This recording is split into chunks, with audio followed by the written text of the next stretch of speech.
الحمد لله وكفى وسلام على عباده الذين اصطفى أما بعد أعوذ بالله من الشيطان الرجيم بسم الله الرحمن الرحيم كل نفس ذائقة الموت ثم إلينا ترجعون سبحان ربك رب العزة عما يصفون وسلام على المرسلين والحمد لله رب العالمين اللهم صل على سيدنا محمد وعلى آل سيدنا محمد وبارك وسلم اللهم صل على سيدنا محمد وعلى آل سيدنا محمد وبارك وسلم اللهم صل على سيدنا محمد وعلى آل سيدنا محمد وبارك وسلم. انسانی زندگی ہوا میں رکھے ہوئے چراغ کی مانند ہے. جس طرح ہوا میں رکھا ہوا چراغ ایک جھونکے کا محتاج ہوتا ہے، انسانی زندگی بھی ایک پل کی محتاج ہوتی ہے. زندگی کیا ہے تھرکتا ہوا ننھا سا دیا، ایک ہی جھونکا جسے آ کے بجھا دیتا ہے. یا سرے مژگاں غم کا تھرکتا ہوا آنسو، پلک چھپکنا جسے مٹی میں ملا دیتا ہے.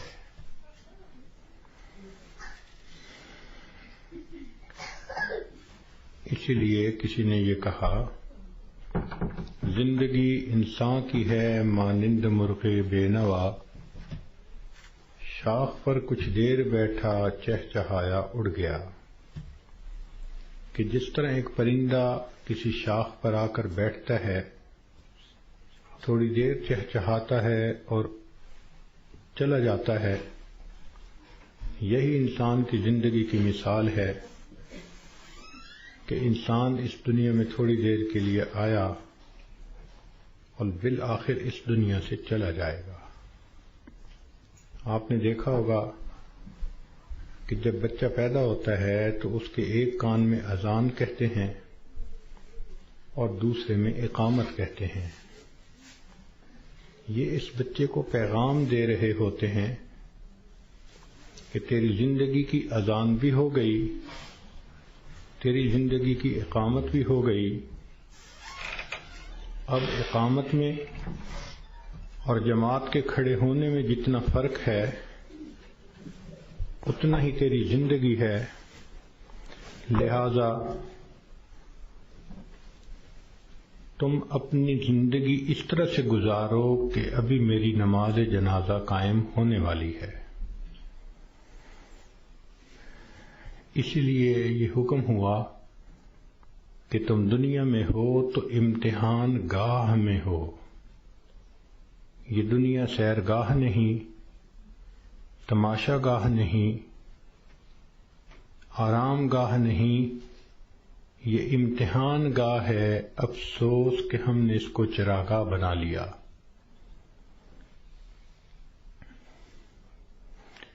اللہ رب العزت نے مومن کا گھر آخرت میں بنایا ہے. اس کا انحصار انسان کے اعمال پر ہے. چنانچہ ہر انسان کا ایک گھر جنت میں بنتا ہے، ایک جہنم میں. جب موت کا وقت آتا ہے تو اگر وہ جنتی آدمی ہے تو اس کو اس کا جنت کا گھر دکھایا جاتا ہے. اس کے دل خوش ہوتا ہے اس کو دیکھ کے، اور اسی خوشی کے عالم میں اس کی روح کو قبض کر لیا جاتا ہے. اور برا انسان جب موت کے قریب پہنچتا ہے تو اس کو جہنم میں اس کا گھر دکھایا جاتا ہے، جس کی وجہ سے اس پر ایک خوف طاری ہوتا ہے. اور اسی خوف کی حالت میں اس بندے کی روح کو قبض کر لیا جاتا ہے۔ یہ بات ذہن میں رکھیے کہ دنیا مٹی گارے سے بنی اور فنا ہونے والی ہے، اور جنت سونے اور چاندی سے بنی اور ہمیشہ باقی رہنے والی ہے۔ ایک بزرگ فرمایا کرتے تھے کہ اے دوست، جتنا دنیا میں رہنا ہے اتنا دنیا کے لیے کوشش کر لے، اور جتنا آخرت میں رہنا ہے اتنا آخرت کے لیے کوشش کر لے۔ ہماری دنیا کی زندگی تو ہے 150 سال، اور آخرت کی زندگی ہمیشہ ہمیشہ۔ امام غزالی رحمۃ اللہ علیہ نے ایک مثال لکھی ہے کہ اگر زمین اور آسمان کے درمیان رائی کے دانے بھر دیے جائیں اور ایک پرندہ 1000 سال کے بعد آئے اور ایک دانہ کھائے، پھر 1000 سال کے بعد آئے دوسرا دانہ کھائے، پھر 1000 سال کے بعد آ کر تیسرا دانہ کھائے، ایک وقت آئے گا کہ زمین و آسمان کے درمیان رائی کے یہ سب دانے ختم ہو جائیں گے، آخرت کی زندگی کبھی ختم نہیں ہوگی۔ جب ہم نے اتنا وہاں جا کر رہنا ہے تو ہم سوچیں کہ ہمارے دن کی ترتیب کیا ہے۔ ہم تو اپنے 24 گھنٹے کا اسکیجول ایسے بناتے ہیں کہ جیسے دنیا ہی میں رہنا ہے، اور آخرت کی تیاری کے لیے تو وقت ہی نہیں نکالتے۔ اسی کو غفلت کہتے ہیں اور اسی کو دھوکہ کہتے ہیں۔ اس لیے دنیا کا نام ہے دار الغرور، دھوکے کا گھر۔ اور یہ دھوکہ صرف جاہلوں کو اور ان پڑھوں کو نہیں لگتا، یہ پڑھے لکھے عقل مندوں کو بھی لگتا ہے۔ وہ دنیا کی زندگی میں ایسے مست ہو جاتے ہیں کہ نمازوں کی فرصت ہی نہیں ہوتی۔ غور کریں تو آج کا ہر انسان اپنی جنت سجانے میں لگا ہوا ہے۔ میرا گھر ایسے ہو، میرا بزنس ایسے ہو، بیوی ایسی ہو، بچے ایسے ہوں، گاڑی ایسی ہو۔ ہر بندہ اپنے ذہن کے اندر ایک جنت سجا کر اس کو بنانے میں لگا ہوتا ہے، اور اس کو یہ نہیں پتا کہ اللہ نے تو جنت آخرت میں سجائی ہے، دنیا میں تو ہم تیاری کے لیے تھے۔ اس کا اندازہ آپ کو اس بات سے ہوگا کہ آج ہر بندے کو یہ فکر ہوتی ہے کہ میرے بعد میرے بچوں کا کیا ہوگا۔ جس عورت کو دیکھ لو، جس مرد کو دیکھ لو، اس کے ذہن میں یہی فکر کہ میرے بعد میرے بچوں کا کیا ہوگا۔ کبھی ہم نے یہ بھی سوچا کہ بچوں کے مرنے کے بعد بچوں کا کیا ہوگا؟ تو ہماری سوچ تو ہے ہی دنیا کی۔ اسی لیے جب مرنے والا دنیا سے جاتا ہے تو اس پہ کوئی نہیں رو رہا ہوتا۔ کہتے ہیں کہ ایک نوجوان نیک آدمی تھا، وفات کے قریب گھر کے سارے لوگ رونے لگے۔ اس نے والد سے کہا کہ ابو کیوں روتے ہیں؟ اس نے کہا میرا جوان بیٹا فوت ہو رہا ہے، اب میرا سہارا کون بنے گا؟ ماں سے پوچھا، اس نے کہا بیٹا میں نے تمہیں پالا بڑا کیا، اب جب میرا وقت آیا کہ تم میری خدمت کرتے تم جا رہے ہو۔ بیوی سے پوچھا، اس نے کہا کہ آپ میرے خامد ہیں، آپ فوت ہو گئے تو میری زندگی میں تو اندھیرا ہو جائے گا۔ بچوں سے پوچھا، انہوں نے کہا کہ ہمارے سر کا سایہ ہیں اور ہمارا سایہ ختم ہو گیا۔ اس نے کہا کہ اس کا مطلب یہ ہے کہ تم سب کے سب اپنے لیے رو رہے ہو، میرے لیے تو تم میں سے کوئی نہیں رو رہا. تو رونے والے بھی اپنے لیے روتے ہیں، مرنے والے کے لیے کون روتا ہے؟ الا ماشاء اللہ. اس لیے آج وقت ہے تیاری کرنے کا. جیسے اسکول میں امتحان ہوتا ہے، ایک اے پیپر ہوتا ہے، ایک بی پیپر ہوتا ہے. دونوں میں پاس ہو جائیں تو بس اگلی کلاس میں چلے جاتے ہیں. یہی ہمارا حال کہ دنیا کی زندگی میں ہمیں تیاری کا حکم دیا گیا. قبر میں جائیں گے تو اے پیپر ہوگا اور اس میں 3 کوسچن پوچھے جائیں گے. تیرا رب کون ہے؟ تیرے نبی علیہ السلام کون ہے؟ تیرا دین کون سا ہے؟ اور جب انسان قیامت کے دن اٹھے گا تو پھر اس کا بی پیپر لیا جائے گا، اور بی پیپر کے اندر 4 کوسچن ہوں گے.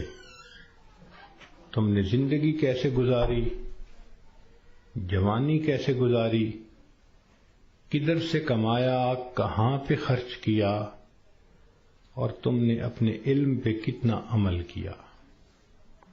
جو اے پیپر بی پیپر دونوں میں کامیاب، اس کو اللہ رب العزت پھر جنت کا گھر عطا فرما دیں گے. مگر اس کا یہ مقصد نہیں کہ جی ہمیں تو ان سوالوں کے جوابات کا پتہ ہے تو ہم موت کے وقت جواب دے لیں گے. ایسا نہیں ہوگا. جیسے زندگی گزری ہوگی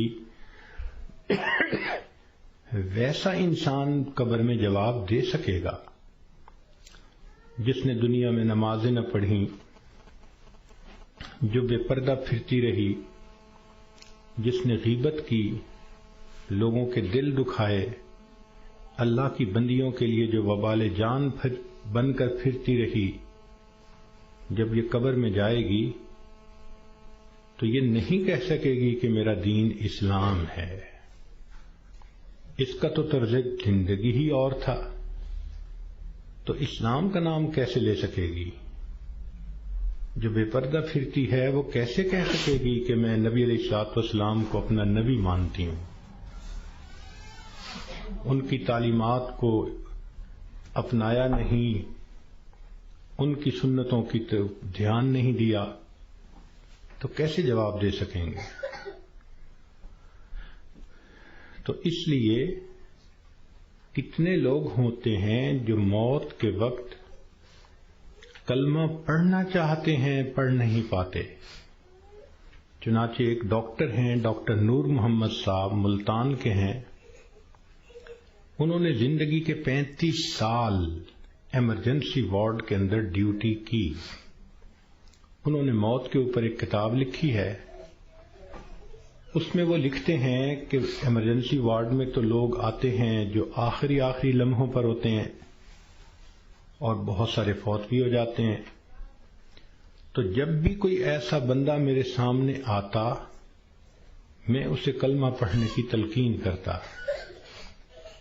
وہ کہتے ہیں کہ میرا تجربہ یہ ہے کہ 100 میں سے 95 بندوں کو کلمہ پڑھنا نصیب نہیں ہوتا. تو ان سے پوچھا گیا کہ کیسے؟ وہ کہنے لگے کہ پہلے تو مجھے سمجھ نہیں لگتی تھی کہ یہ کیوں نہیں اونچا کلمہ پڑھتے جبکہ میں ان کو پڑھا بھی رہا ہوں. پھر ایک بندے کو میں نے کہا کہ تمہیں ہارٹ پرابلم ہے، ہارٹ اٹیک ہے، تو میں تم سے پوچھوں گا کہ تم کلمہ پڑھو، اور اگر تم نہ پڑھ سکو گے تو میں پوچھوں گا کہ تم پڑھنا چاہتے ہو، پڑھ نہیں پا رہے؟ اس نے کہا بہت اچھا، میں جواب دوں گا. جب اس کی آخری کیفیت آئی تو میں نے اس سے پوچھا تو اس نے اشارے سے بتایا کہ میری زبان پہ فالج پڑ گیا ہے، اب میں بولنا بھی چاہتا ہوں، میری زبان بولتی نہیں. آج اللہ نے زبان کا کنٹرول ہمیں دیا. ہم چاہیں تو ایک دن میں ہزاروں دفعہ کلمہ پڑھ سکتے ہیں، لیکن جس عورت نے جیتے جاگتے کلمہ پڑھا ہی نہ، دن گزر گئے، ہفتے گزر گئے، مہینے گزر گئے، زبان پہ کلمے کا ورد جاری ہی نہیں ہوتا، دنیا کی باتیں، دنیا کی باتیں، دنیا کے فیشن، تو موت کے وقت اچانک کلمہ کیسے جاری ہو جائے گا؟ اس لیے اس سے پہلے کہ لوگ ہمیں کلمہ پڑھائیں، ہم اپنے اختیار سے کلمہ پڑھنے کی مشق کر لیں۔ تو دنیا کی زندگی میں ہم آئے ہیں آخرت کی تیاری کرنے کے لیے۔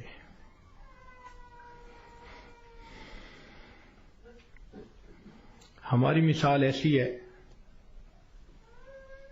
کہ جیسے ایک آدمی کا ویزا لگ چکا ہو اور وہ بورڈنگ پاس لے کر لاؤنج کے اندر پہنچ گیا ہو اور اپنی فلائٹ کے اناؤنس ہونے کا انتظار کر رہا ہو۔ ہم نے دیکھا کہ لاؤنج میں لوگ بیٹھے ہوتے ہیں، ایک فلائٹ اناؤنس ہوتی ہے، کچھ اٹھ کے چلے جاتے ہیں، پھر دوسری اناؤنس ہوتی ہے اور اٹھ کے چلے جاتے ہیں، نئے آتے رہتے ہیں اور یہ اٹھ کے جاتے رہتے ہیں۔ بالکل زندگی کا یہی معاملہ، نئے بچے پیدا ہوتے رہتے ہیں اور جو پہلے سے موجود ہیں وہ اس دنیا سے رخصت ہوتے رہتے ہیں۔ ہم سب کا موت کا ویزا لگ چکا، ہم لاؤنج میں ہیں، کب ہماری فلائٹ ہے یہ بھی ہمیں پتہ نہیں۔ نبی علیہ الصلوۃ والسلام نے ارشاد فرمایا، میری امت کی عمریں بین 70 و 60، 60 اور 70 کے درمیان ہوں گی، یعنی ایسا بھی ہوگا کہ کسی کی عمر 100 سال یا اس سے زیادہ، اور ایسا بھی ہوگا کہ کوئی پیدا ہوتے ہی بچہ مر جائے گا۔ تو جب اوسط نکالیں گے تو گراس ایوریج اس امت کی 60 سے 70 سال بنے گی۔ اب جن لوگوں کی زندگی ہے ہی 60 سے 70 سال، تو جو عورتیں 40 سے اوپر پہنچ گئیں وہ اپنی زندگی کے ظہر اثر کا وقت گزار رہی ہیں، اور ظہر اثر کے بعد پھر مغرب ہوتے ہوئے دیر نہیں لگا کرتی۔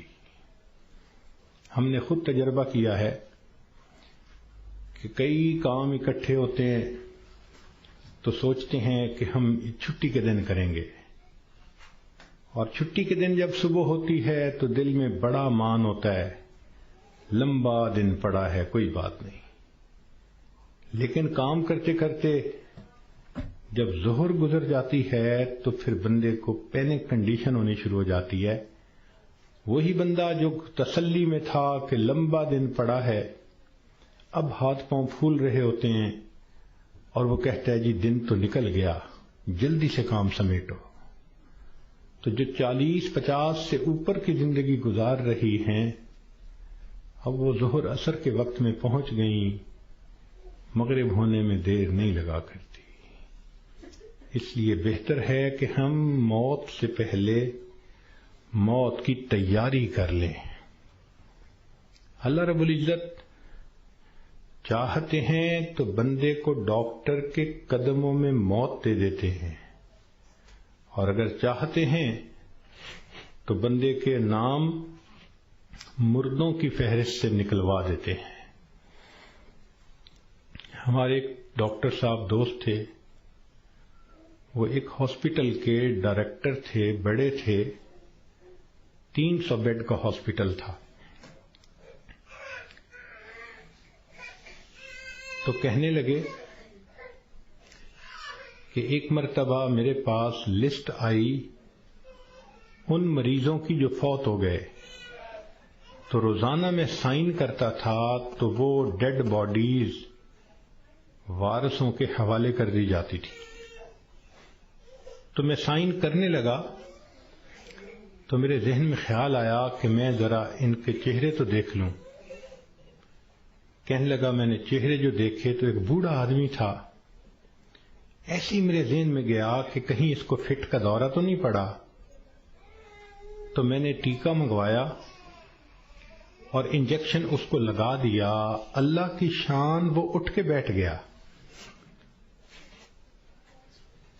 مردوں کی فہرست میں اس کا نام لکھا جا چکا ہے۔ اللہ تعالیٰ چاہتے ہیں تو فہرست سے نام نکلوا دیتے ہیں۔ اور ایک اور ڈاکٹر صاحب کے بارے میں ہم جانتے ہیں کہ وہ اتنے ہارٹ اسپیشلسٹ ہیں کہ ملک کے صدر وزیر اعظم کے وہ ہارٹ اسپیشلسٹ ہوتے ہیں، VVIPs کے ہارٹ اسپیشلسٹ۔ ایک نوجوان آیا اور آ کے اس نے ان سے چیک اپ کروایا، تو ڈاکٹر صاحب نے پورا چیک اپ کرنے کے بعد ان کو کہا کہ your heart is functioning as good as that of a young man, کہ تمہارا دل تو ایک نوجوان بندے کے دل کی طرح ٹھیک ٹھیک کام کر رہا ہے۔ اس نوجوان نے ان سے اپنی فائل پکڑی اور پیچھے مڑ کر جو قدم اٹھایا وہیں اس کو ہارٹ اٹیک ہوا اور ڈاکٹر کی آنکھوں کے سامنے اس کی جان نکل گئی۔ تو اللہ تعالیٰ چاہتا ہے تو ڈاکٹر کے قدموں میں جان دے دیتا، موت دے دیتا ہے، اور اللہ تعالیٰ چاہتا ہے تو مردوں کی فہرست سے بندے کا نام نکلوا دیتا ہے۔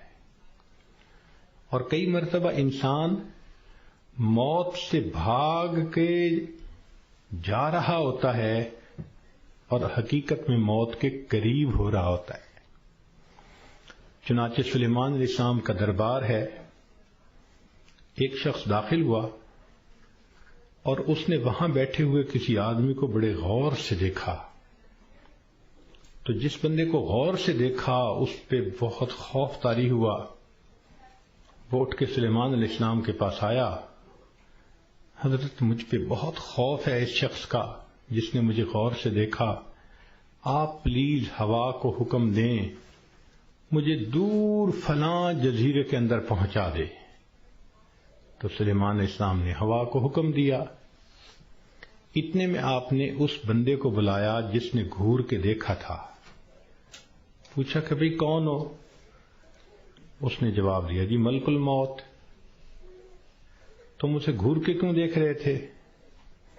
تو کہنے لگے کہ میں اس لیے اس کو غور سے دیکھ رہا تھا کہ اس کی روح تو میں نے فلاں جزیرے کے اندر نکالنی ہے اور یہ آپ کے دربار میں یہاں بیٹھا ہوا ہے۔ تو سلیمان علیہ السلام نے بتلایا کہ اس نے مجھ سے خود ریکویسٹ کی کہ مجھے فلاں جزیرے میں پہنچا دیں۔ ملک الموت نے کہا السلام علیکم، میں بھی اسی جزیرے میں جا رہا ہوں اس کی روح کو قبض کرنے کے لیے۔ بنی اسرائیل کے 5-6 آدمی سفر پہ 7 آدمی سفر پہ جا رہے تھے، اچانک بارش شروع ہو گئی، بجلی چمکنے لگ گئی، اتنی خوفناک بجلی چمک رہی تھی کہ ان کو یہ خیال ہوا کہ آج یہ ہم میں سے کسی نہ کسی کو لے کے جائے گی۔ وہ ایک غار کے اندر چھپ گئے، مگر بارش بھی نہ تھمتی تھی اور بجلی چمکنا بھی نہ رکتی تھی۔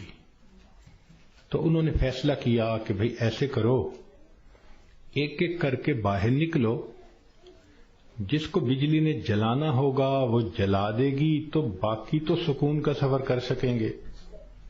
چنانچہ ایک نکلا، بجلی چمکی مگر اس کو جلایا نہیں، وہ واپس آ گیا۔ پھر دوسرا نکلا، خیریت سے واپس آ گیا، تیسرا نکلا، چوتھا نکلا، 6 نکلے اور 6 کے 6 کو بجلی نے نہیں جلایا، ایک باقی رہ گیا۔ سب کہنے لگے کہ تو منحوس ہے، بدبخت ہے، تیری وجہ سے یہ ساری مصیبت آئی ہوئی ہے، نکل باہر۔ اس نے کہا میں نہیں نکلتا۔ سب زور لگا رہے ہیں، کہہ رہے ہیں، لڑ رہے ہیں کہ نکل باہر، وہ کہتے نہیں نکلتا۔ وہ ایسا وہاں پر جمع کہ اس نے کہا جو مرضی کر لو، میں غار سے باہر نہیں نکلوں گا۔ تو کچھ دیر کے بعد ان کے ذہن میں خیال آیا کہ اگر یہ باہر نہیں نکلتا تو ہم تو سب ایک ایک کر کے نکل چکے، چلو ہم نکلتے ہیں اور ہم سفر پہ چلتے ہیں، یہ اندر ہی رہے۔ جیسے ہی وہ 6 کے 6 باہر نکلے بجلی چمکی اور 6 کے 6 کو موت آ گئی۔ اب یہ سب دھکیل رہے تھے 7ویں کو، اور ان کو یہ نہیں پتا تھا کہ موت کا وقت تو ہمارا قریب آ چکا۔ کہتے ہیں کہ 2 چور کسی گھر میں آئے چوری کرنے کی نیت سے، تو ایک بڑھیا اور بوڑھا کمرے میں سوئے ہوئے تھے۔ انہوں نے ان دونوں کو رسیوں سے باندھ دیا چارپائیوں کے ساتھ، اور دونوں کی چارپائیاں اٹھا کر صحن میں رکھ دی، منہ پہ ٹیپ لگا دی، تاکہ ہم کمرے میں تسلی کے ساتھ سامان کو کھولیں گے اور قیمتی سامان کو لے جائیں گے۔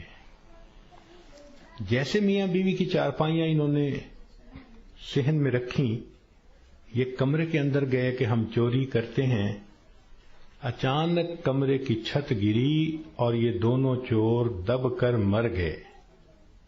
محلے والے آ گئے، شور ہوا تھا۔ اب وہ حیران کہ میاں بیوی تو رسیوں سے بندھے ہوئے ہیں۔ ان سے پوچھا بھئی تمہیں باہر کس نے نکالا؟ کہا ہمیں تو پتہ نہیں، ہم تو اندر سوئے ہوئے تھے۔ ان کو کھولا گیا، جب ملبہ ہٹایا گیا تو اس کے اندر 2 چوروں کی لاشیں دبی ہوئی تھیں۔ پتہ چلا کہ چور ان کو نکال رہے تھے کہ ہم چوری کریں گے، اور ان کو یہ نہیں پتا تھا کہ ہم اپنی موت کا خود انتظام اپنے ہاتھوں سے کر رہے ہیں۔ تو انسان کئی مرتبہ موت سے دور بھاگتا ہے، اور حقیقت میں وہ موت کے قریب سے قریب تر ہو رہا ہوتا ہے۔ اس لیے ہمیں چاہیے کہ ہم موت کی تیاری کریں۔ مہلت ہر ایک کو ملی ہے، کسی کو کم کسی کو زیادہ۔ اس مہلت سے جو فائدہ اٹھائیں وہ خوش نصیب انسان ہے۔ اس دنیا میں آپ کو اللہ کا منکر تو مل جائے گا، رسالت کا منکر بھی مل جائے گا، دین کا منکر بھی مل جائے گا۔ اس دنیا میں آپ کو موت کا منکر کوئی نہیں مل سکتا۔ دہریے سے دہریہ بھی ہوگا تو یہ مانے گا کہ ایک دن مجھے موت آنی ہے۔ جب موت آنی ہی ہے تو کیوں نہ انسان اس کے لیے تیاری کر لے۔ اور موت کی تیاری یہ نہیں کہ انسان جاگنگ کرے اور ویٹ لفٹنگ کرے اور ایکسرسائز کرے، نہیں۔ موت کی تیاری یہ ہے کہ انسان اپنے پچھلے گناہوں سے توبہ کر لے، آئندہ نیکوکاری کی زندگی گزارنے کا ارادہ کر لے، اور جو لوگوں کے حقوق اس پر ہیں ان سے معافی مانگ لے۔ ہم نے دیکھا کہ بسا اوقات جو بندہ بیمار ہوتا ہے اس کے ساتھ اوپر والے ظلم کرتے ہیں۔ ظلم کا کیا مطلب؟ کہ اس کو حقیقت نہیں بتاتے کہ بیماری کتنی ہے، تسلی دیتے رہتے ہیں، اور وہ جھوٹی تسلی ہوتی ہے۔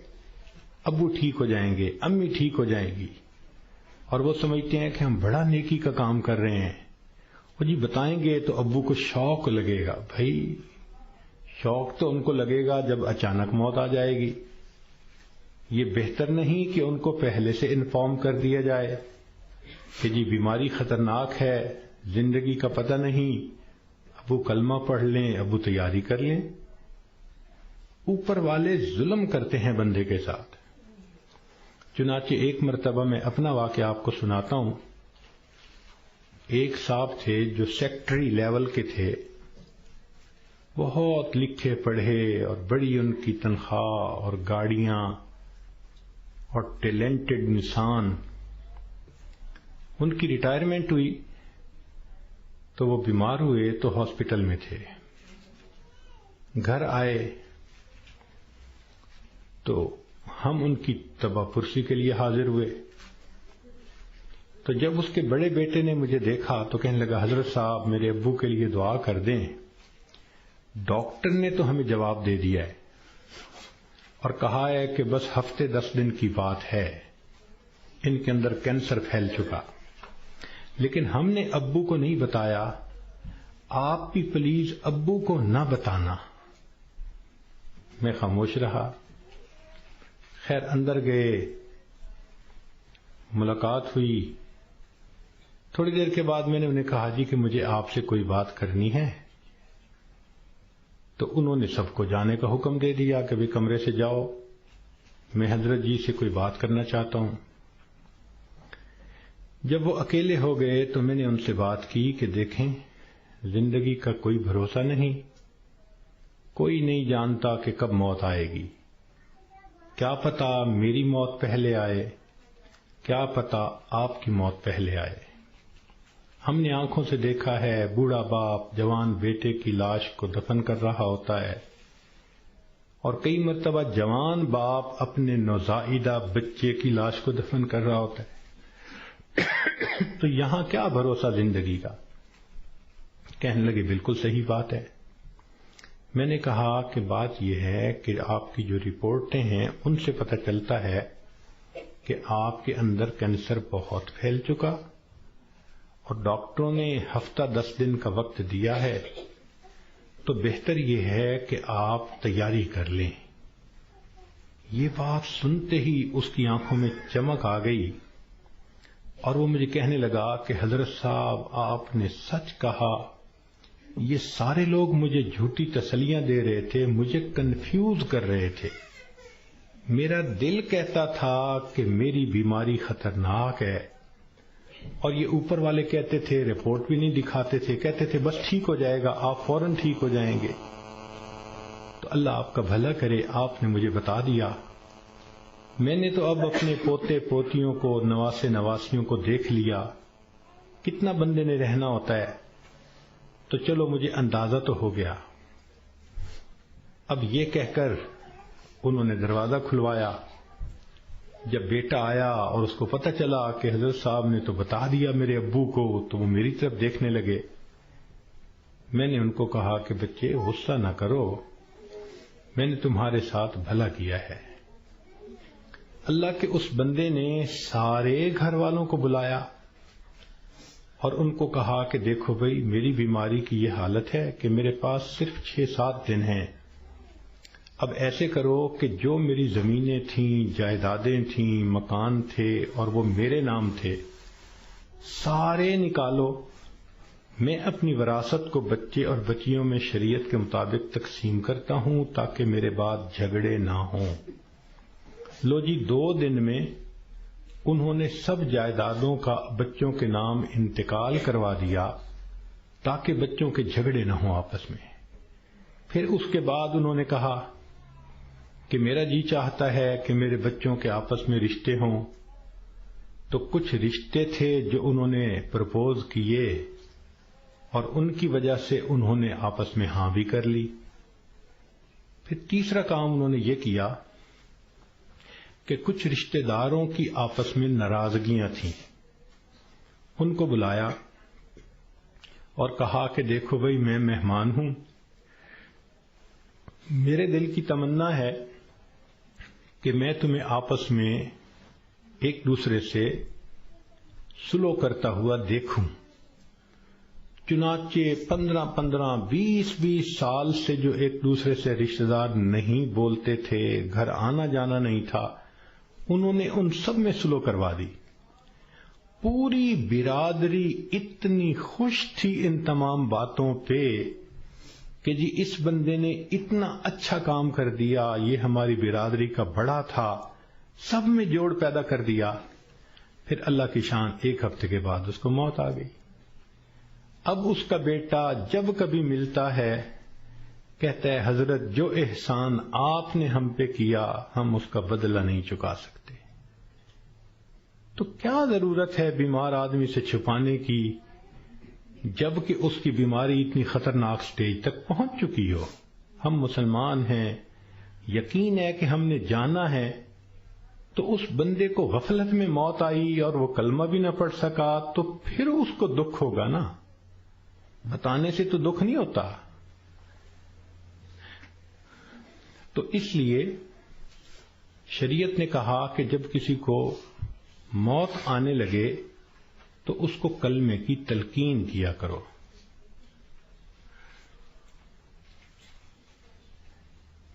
ہم نے یہ دیکھا ہے کہ ادھر بندے کے آخری لمحہ ہوتا ہے اور ادھر بیوی جو ہے آگے بڑھتی ہے اور بیٹی کو کرتی ہے. آپ نے پہچانا اسے، یہ کون ہے؟ یہ دیکھو یہ تسنیم آئی ہے، یہ دیکھو یہ پروین آئی ہے. حالانکہ وہ لمحہ اس بندے کے لیے اللہ کے ذکر کا وقت ہوتا ہے، یکسوئی کا وقت ہوتا ہے.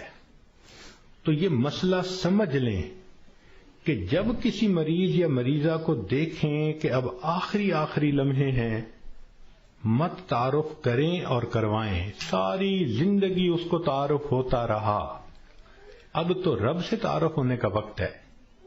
اب کیوں اس کو غافل کرتے ہیں؟ کیوں اس کی توجہ کو ہٹاتے ہیں؟ کہتے ہیں کہ ایک بزرگ تھے، 3 سال کی بیٹی تھی، حفصہ اس کا نام تھا. ایک دن ان کے اوپر ہارٹ اٹیک ہوا اور وہ اسی کنڈیشن میں آنکھیں بند کر کے اللہ سے لو لگا کے پڑے ہوئے تھے. وہ حفصہ آئی اور دستور کے مطابق چارپائی پر چڑھی، ان کے سینے کے اوپر لیٹ گئی اور ان کی آنکھیں کھولنے لگی، باتیں کرنے لگی. وہ خاموش رہے. تو حفصہ کہنے لگی، ابو آپ مجھ سے بات نہیں کرتے، لو میں بھی آپ سے بات نہیں کرتی، میں نے آپ سے کاٹی کر دی. یہ کہہ کے وہ بچی دوسرے کمرے میں چلی گئی اور وہاں جا کے اس نے رونا شروع کر دیا. ماں نے دیکھا بیٹی رو رہی ہے تو وہ آئی، بیٹی کیوں رو رہی ہو؟ اس نے کہا ابو مجھ سے نہیں بولتے، میں ابو سے نہیں بولتی. تو ماں اپنی بیٹی کو اٹھا کے لائی اور ان کے پاس آ کر کہنے لگی، دیکھیں نا آپ حفصہ سے نہیں بول رہے، یہ آپ سے ناراض ہو گئی ہے، آپ حفصہ کو منا لیں. تو جب اس نے یہ بات کہی نا کہ آپ حفصہ کو منا لیں، تو ان بزرگوں نے آنکھ کھولی، فرمانے لگے کون سی حفصہ اور کیسی حفصہ، ہم نے تو اپنے یار کو منا لیا، لا الہ الا اللہ محمد الرسول اللہ، اور ان کی روح پرواز کر گئی. تو آخری وقت میں تو یہ حفصاؤں کو پیچھے رکھیں، اس کو کلمہ یاد دلائیں، اس کا آخری لمحہ ہوتا ہے. زندگی میں تھوڑی محبتیں اس نے دکھائیں اور محبتیں کیں، آخری وقت میں تو بندے پہ ظلم ہو رہا ہوتا ہے کہ اس کی توجہ اللہ کی طرف سے ہٹا کے دنیا کی طرف لگا رہے ہوتے ہیں. تو یہ ذہن میں رکھیں کہ جب کسی کو دیکھیں کہ اب آخری لمحہ ہے تو بس کلمہ پڑھیں اس کے سامنے، ذرا مناسب آواز سے لا الہ الا اللہ پڑھیں تاکہ اس کو کلمہ یاد آ جائے اور اللہ اس کو پڑھنے کی توفیق عطا فرمائے. اور یہ بھی ذہن میں رکھیں کہ ایک غلطی اور بھی ہوتی ہے کہ جب کسی کا آخری وقت قریب آتا ہے نا، اللہ ان ڈاکٹروں کو ہدایت دے، یہ اس کو نشے کا ٹیکہ لگا دیتے ہیں اور اپنے ذہن میں سوچتے ہیں کہ اس کو تکلیف نہیں ہوگی. او اللہ کے بندے، تم نے نشے کا ٹیکہ لگا دیا، یہ کلمہ کیسے پڑھ سکے گا؟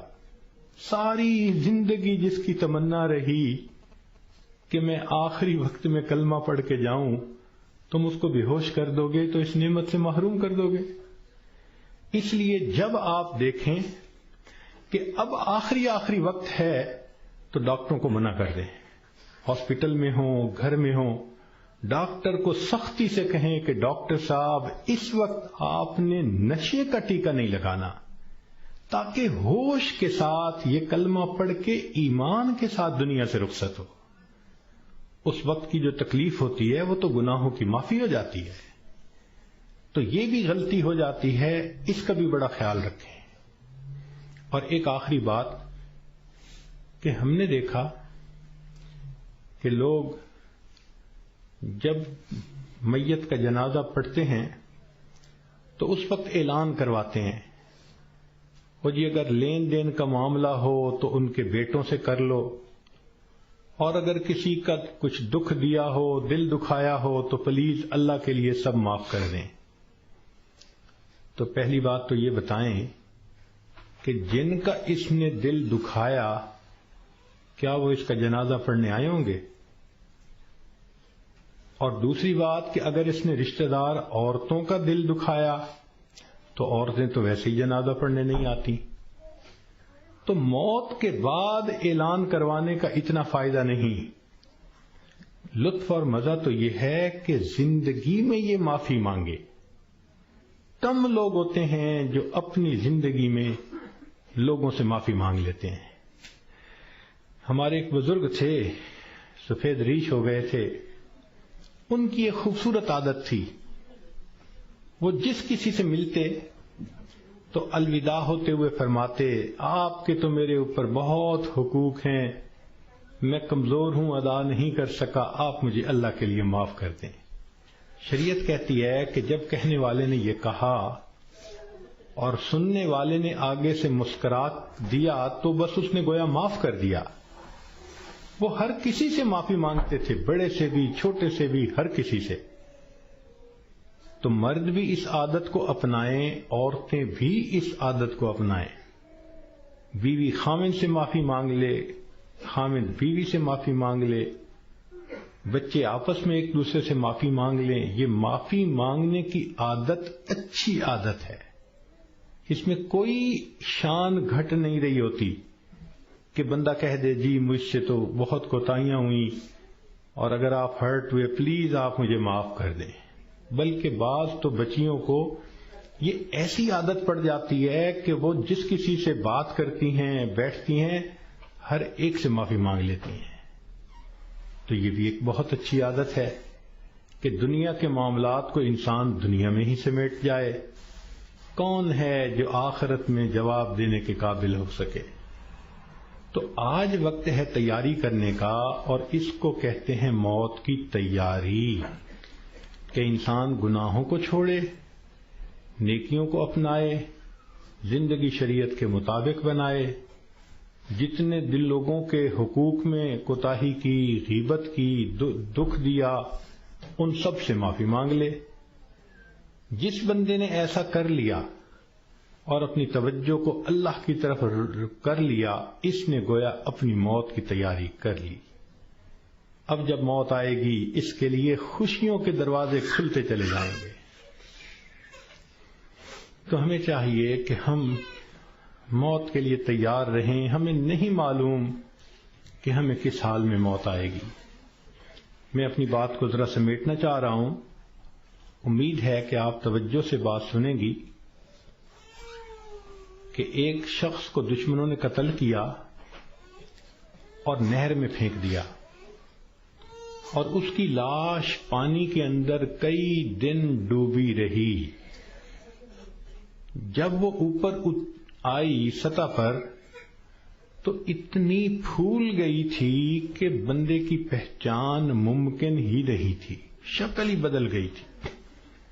پولیس والوں کو پتہ چلا، انہوں نے آ کے لاش نکالی، اور جب دیکھا کہ پہچان ہی نہیں ہوتی تو انہوں نے قریبی بستی والوں کو بلایا اور کہا کہ بھئی اس کو نہلا دو، کفنا دو، مسلمان تو ہے.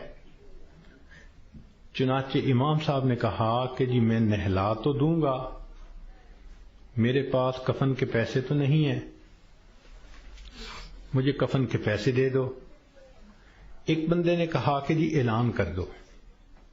ذرا سنیں، مسجد میں اعلان ہوا، بھائی لاوارث نعش ہے، کفن خریدنا ہے، چندہ لاؤ. کوئی روپیہ لایا، کوئی 2 لایا، کوئی 5 لایا. آدھے گھنٹے تک اعلان ہوتا رہا کہ لاوارث لاش ہے، کفن خریدنا ہے. آدھے گھنٹے کے بعد پھر جا کر پیسے پورے ہوئے، کفن خریدا گیا، اس کو نہلایا گیا، کفنا دیا گیا، جنازہ پڑھایا گیا. جنازہ پڑھتے ہوئے ایک آدمی کی آنکھ میں بھی آنسو نہیں تھے، اس لیے کہ کوئی جانتا ہی نہیں تھا یہ کون ہے. جب اس کو دفن کیا گیا تو 3 مہینے کے بعد کیس کی حقیقت کھلی. تب پتہ چلا کہ وہ سرگودا کے علاقے کا ایک ذمہ دار تھا. 4 مربع اس کے باغات تھے، کروڑوں کی سالانہ آمدنی تھی.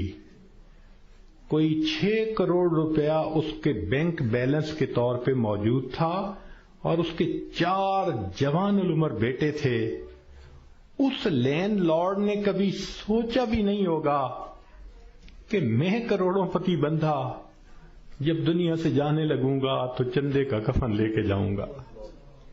اس کو کہتے ہیں وارث مان نہ کری وارثاں دا، رب بے وارثا کر مار دئی، کہ وارث تم اپنے وارثوں کا مان نہ کرنا، اللہ بندے کو لاوارث کر کے مار دیتے ہیں۔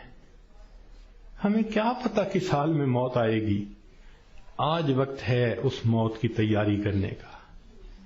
اس لیے امام غزالی رحمۃ اللہ علیہ فرماتے ہیں، اے دوست تجھے کیا معلوم کہ بازار میں وہ کپڑا پہنچ چکا ہو جسے تیرا کفن بننا ہے، ہم نہیں جانتے کب ہمارا کفن بازار میں آ جائے گا۔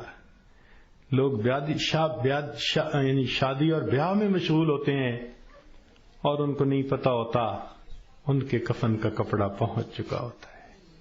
اس لیے چاہیے کہ ہم موت کی تیاری کریں، نیکی کریں، جھوٹ کی زندگی سے بچیں، سچ کی زندگی کو اختیار کریں، نبی علیہ السلام کی ایک ایک سنت کو اپنائیں تاکہ موت کے لیے ہم بھی تیار رہیں۔ کیا معلوم کب جانا پڑ جائے۔ ہمارا حال تو وہی ہے کہ بارات پہنچ گئی تھی اور لڑکی والے لڑکی کے کان سلوانے گئے ہوئے تھے کہ جی ہم نے کانوں میں بالیاں ڈالنی ہیں۔ جیسے اس لڑکی والوں کو شرمندگی ہوئی، وہی حال ہمارا ہے کہ ملک الموت پہنچ جائیں گے اور ہم نے ابھی تیاری ہی نہیں کی ہوگی۔ ہم نے کتنی بار آنکھوں سے دیکھا جوان العمر بیٹا چارپائی کے اوپر لیٹا ہوا ہوتا ہے، ماں آگے بڑھتی ہے، بیٹے تجھے کیا ہوا، مجھے بتاؤ تو صحیح۔ بیٹا خاموش ہوتا ہے، ماں رو کر کہتی ہے بیٹے تم تو میری ہر بات پہ لبیک کہا کرتے تھے، تم میرے اتنے فرما بردار بیٹے تھے، کیا ہوا؟ بیٹا اپنی اماں سے نہیں روٹھا کرتے، نہیں خفا ہوتے، بتاؤ تمہیں کیا ہوا۔ بچہ خاموش ہوتا ہے، بالآخر بیوی آگے بڑھتی ہے، میرے سرتاج، میرے ہمراز، مجھے تو بتائیے کیا ہوا۔ اگر آپ میری کسی بات پہ خفا ہیں میں آپ سے سوری کر لیتی ہوں، معافی مانگ لیتی ہوں، مجھے بتائیں کیا ہوا۔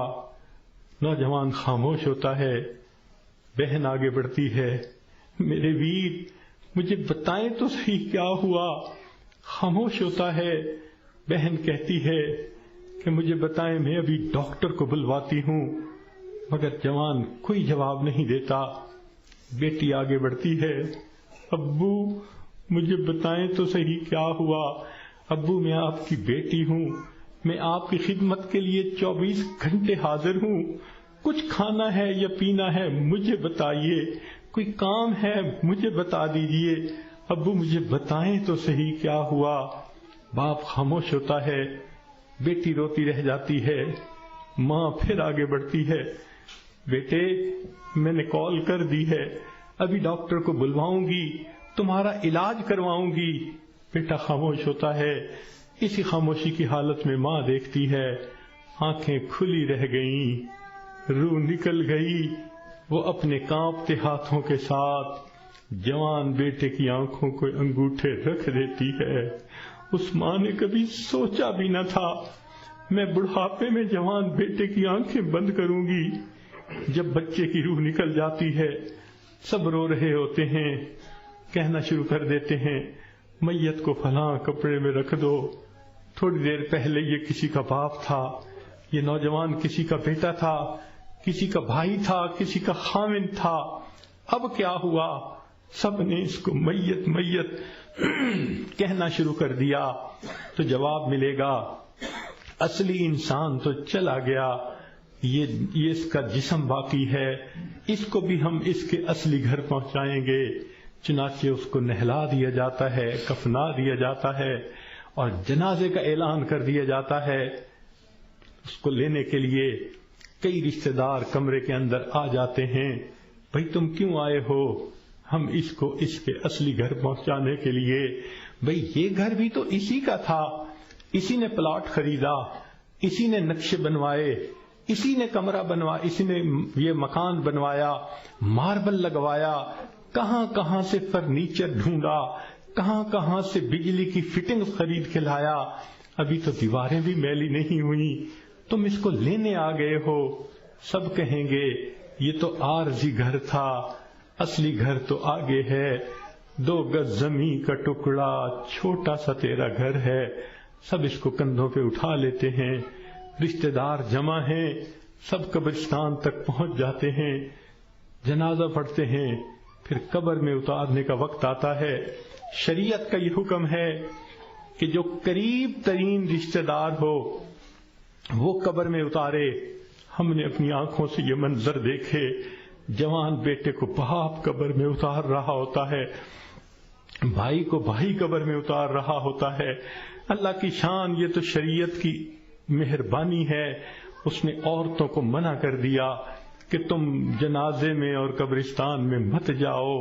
اگر کبھی عورتوں کو بھی حکم ہوتا کہ تم جاؤ اور اپنے بیٹے کو دفن کر کے آؤ، مجھے تو لگتا ہے کتنی مائیں ہوتی جو جوان بیٹے کے ساتھ خود بھی دفن ہونا پسند کرتی۔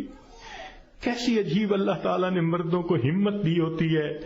جوان بیٹے کو، جس کے جسم پہ کبھی میلا کپڑا بھی باپ برداشت نہیں کرتا تھا، آج اس کو زمین پہ لٹا دیتا ہے، اپنے ہاتھوں سے مٹی ڈال دیتا ہے، بھائی مٹی ڈالتے ہیں، دوست مٹی ڈالتے ہیں، منو مٹی کے نیچے اس کو دبا کے اللہ کے حوالے کر کے آ جاتے ہیں۔ جب اللہ کے حوالے ہونا ہی ہے، اے انسان تو اپنے آپ کو آج اللہ کے حوالے کر دے۔ اللہ میں اپنے آپ کو آپ کے حوالے کرتی ہوں، جو آپ کا حکم ہوگا میں اس پہ چلوں گی، جو گناہ ہوگا میں اس سے بچوں گی۔ آج حوالے کریں گے تو اس کا فائدہ ہوگا۔ چنانچہ انسان کو بالآخر اللہ کے حضور جانا ہی ہے۔ حضرت علی عنہ فرمایا کرتے تھے، موت کی تکلیف کینچیوں سے کتر دینے سے زیادہ سخت ہوتی ہے، موت کی تکلیف دیگ میں بھون دینے سے زیادہ سخت ہوتی ہے۔ اگر موت کی تکلیف کا اندازہ لگانا ہو تو آپ عورتوں کو تو بہت آسانی سے لگ سکتا ہے۔ کئی مرتبہ آگ پہ کھانا بناتے ہوئے آپ کی انگلی جلی ہوگی، کتنے دن اس کی تکلیف رہتی ہے۔ کیوں کہ جہاں سے انگلی جلی وہاں کے گوشت سے روح سمٹ کر باقی جسم کے اندر آ گئی۔ اگر اتنی تھوڑی سی جگہ سے روح سمٹ گئی، اتنی تکلیف ہے۔ جب پورے جسم سے روح سمیٹ لی جائے گی اس وقت تکلیف کیا ہوگی، ذرا اس کو یاد کر لیجئے۔ آج وقت ہے ہم اس کی تیاری کر لیں، پھر موت کے وقت تکلیف ایسی نہیں ہوگی۔ چنانچہ حدیث پاک میں آتا ہے، جب مومن کی موت کا وقت آتا ہے اللہ تعالیٰ ملک الموت کو بھیجتے ہیں، جنت کے فرشتوں کو بھی بھیجتے ہیں، وہ جنت کی خوشبوؤں کے رومال بھی لے کے آتے ہیں اور اس بندے کے سینے پہ خوشبوؤں والا رومال رکھ دیتے ہیں۔ اس بندے کو جنت کی خوشبو آتی ہے، اس کا دماغ معطر ہو جاتا ہے اور اس کی روح کو ایسے قبض کرتے ہیں جیسے مکھن میں سے بال نکال لیتے ہیں۔ جب اس کی روح کو لے کے چلے جاتے ہیں اللہ تعالیٰ فرشتوں کو حکم فرماتے ہیں، دیکھو یہ میرا نیک بندہ تھا، روح کو قبض کر لیا گیا، اب جدھر سے اس کا جنازہ گزرے گا تم راستے کے دونوں طرف ادب سے کھڑے ہو جاؤ۔ سبحان اللہ، مومن کی کیا شان ہے، جہاں جہاں سے جنازہ گزرتا ہے فرشتے راستے کے دونوں طرف ادب سے کھڑے ہوتے ہیں۔ حدیث پاک میں آتا ہے، جس جگہ یہ بیٹھ کر نماز پڑھتا تھا زمین کا وہ ٹکڑا رو رہا ہوتا ہے، جہاں قرآن پڑھا کرتا تھا زمین کا وہ حصہ رو رہا ہوتا ہے، آسمان کے وہ دروازے روتے ہیں جہاں سے اس کے لیے رزق اتارا جاتا تھا۔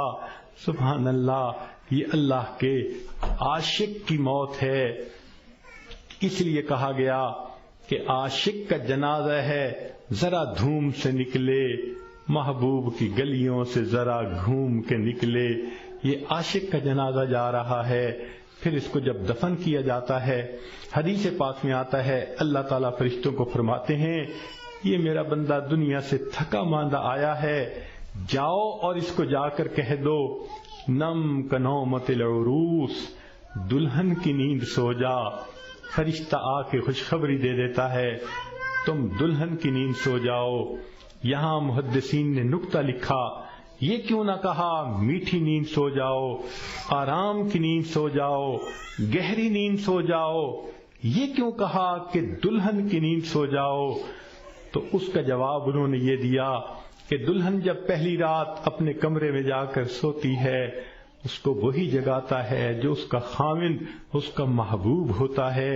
یہ مومن آج قبر میں دلہن کی نیند سو رہا ہے، کل قیامت کا دن جب ہوگا اس کو وہی جگائے گا جو اس کا محبوب حقیقی ہوگا۔ چنانچہ مومن قبر سے اٹھے گا، آواز آئے گی یا ایتھا النفس المطمئنہ ارجعی الی ربک راضیۃ مرضیہ فادخلی فی عبادی وادخلی جنتی۔ مومن کی آنکھ کھلے گی، اللہ تعالیٰ مسکرا کر اس کا استقبال کریں گے۔ یہ کیسا خوش نصیب انسان ہے کہ جس نے اچھی زندگی گزاری، آج یہ دنیا سے آخرت کی طرف کامیاب ہو کر چلا گیا۔ اللہ تعالیٰ ہمیں بھی ایسی کامیابی والی زندگی گزارنے کی توفیق عطا فرمائے۔ وآخر دعوانا ان الحمد للہ رب العالمین۔ کچھ مستورات کی طرف سے یہ پیغام تھا، وہ توبہ طائب ہونا چاہتی ہیں، بیعت کرنا چاہتی ہیں، تو دل میں یہ نیت کر لیجئے کہ ہم زندگی کے پچھلے سب گناہوں سے سچی پکی توبہ کر رہی ہیں اور آئندہ نیکوکاری کی زندگی گزارنے کا دل میں ارادہ کر رہی ہیں۔ جیسے نیت ہوتی ہے ویسے مراد مل جاتی ہے۔ نیت کیجئے اللہ ہمیں آئندہ سچی اور سچی زندگی گزارنے کی توفیق عطا فرما۔ الحمدللہ وکفی وسلام علی عبادہ الذین اصطفی، اما بعد۔ یہ کلمات جو میں پڑھوں گا پیچھے پیچھے پڑھتی جائیے۔ بسم اللہ الرحمن الرحیم، لا الہ الا اللہ محمد الرسول اللہ، آمنت باللہ وملائکتہ وکتبہ ورسلہ والیوم الآخر والقدر خیرہ وشرہ من اللہ تعالی والبعث بعد الموت۔ آمنت باللہ کما ہوا باسمائہ وصفاتہ وقبلت جمیع احکامہ اقرار باللسان وتصدیق بالقلب۔ اشہد ان لا الہ الا اللہ واشہد ان محمدا عبدہ ورسولہ۔ استغفر اللہ ربی من کل ذنب واتوب الیہ برحمتک یا ارحم الراحمین۔ بس ان کلمات کو پڑھنے سے اب آپ رہ تو چکی ہیں، چند معمولات ہیں جن کو اگر آپ باقاعدگی سے کریں گی تو اللہ تعالیٰ آپ کے دل کو منور فرما دیں گے۔ ان میں سے پہلی چیز ہے 100 مرتبہ استغفار صبح شام پڑھنا، استغفر اللہ ربی من کل ذنب واتوب الیہ۔ اور دوسرا ہے 100 مرتبہ درود شریف صبح شام پڑھنا، اللہم صلی علی سیدنا محمد وعلی آل سیدنا محمد وبارک وسلم۔ تیسرا ہے قرآن مجید کی تلاوت کرنا، ایک پارہ کریں تو بہت اچھا، ورنہ آدھا پارہ صحیح۔ اور چوتھی چیز ہے کہ چلتے پھرتے ہر وقت دل میں اللہ کا دھیان رکھنا۔ اور پانچویں چیز ہے مراقبہ کرنا۔ مراقبے کا طریقہ یہ ہے کہ ساری دنیا کے خیالات سے آپ تھوڑی دیر کے لیے اپنے آپ کو فارغ کر لیں، آنکھوں کو بند کر لیں، سر کو جھکا لیں، دنیا اور جو کچھ دنیا میں ہے اس سے ہٹ کٹ کے اللہ رب العزت کی یاد میں ڈوب جائیں اور یہ سوچیں کہ اللہ رب العزت کی رحمت آ رہی ہے، دل میں سما رہی ہے، دل کی ظلمت اور سیاہی دور ہو رہی ہے، اور میرا دل اللہ اللہ اللہ، یہ میرا دل کہہ رہا ہے، دل بول رہا ہے اور میں سن رہی ہوں۔ 10-15 منٹ اس طرح بیٹھنے سے آپ کے دل کے اندر اللہ کی محبت بھرے گی۔ ابھی تھوڑی دیر دعا سے پہلے اس کی مشق کر لیں۔ جتنی عورتیں بیٹھی ہیں تھوڑی دیر آنکھوں کو بند کر لیں اور اپنے دل کی طرف دھیان کریں کہ میرا دل اللہ اللہ اللہ کہہ رہا ہے۔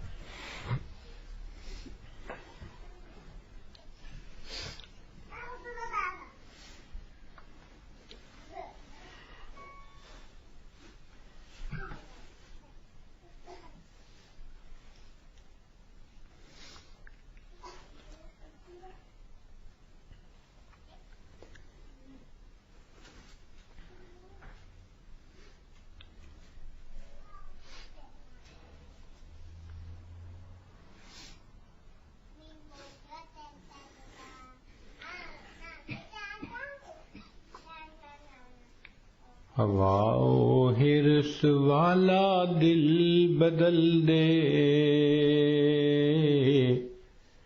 میرا غفلت میں ڈوبا دل بدل دے۔ ہوا و حرص والا دل بدل دے، میرا غفلت میں ڈوبا دل بدل دے۔ بدل دے دل کی دنیا دل بدل دے، خدایا فضل فرما دل بدل دے۔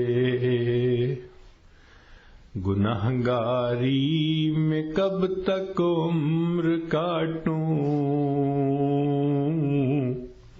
بدل دے میرا رستہ دل بدل دے۔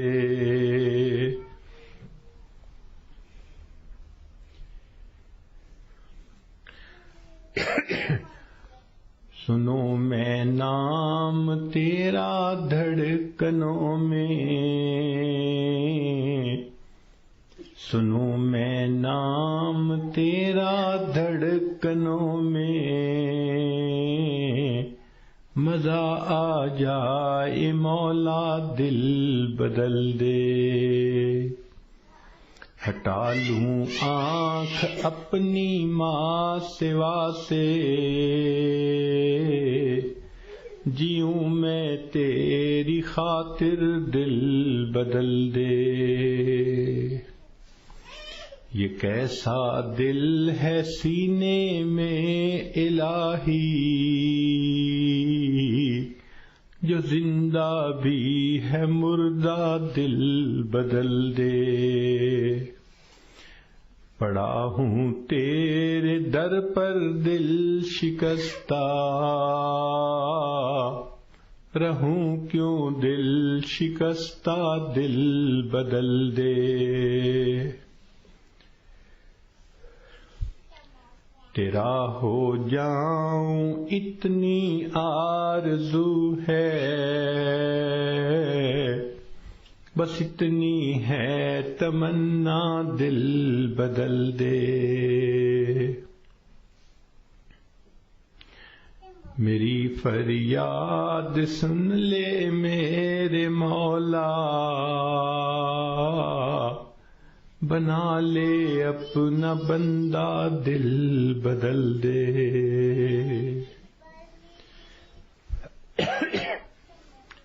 گنہگاری میں کب تک عمر کاٹوں، بدل دے میرا رستہ دل بدل دے۔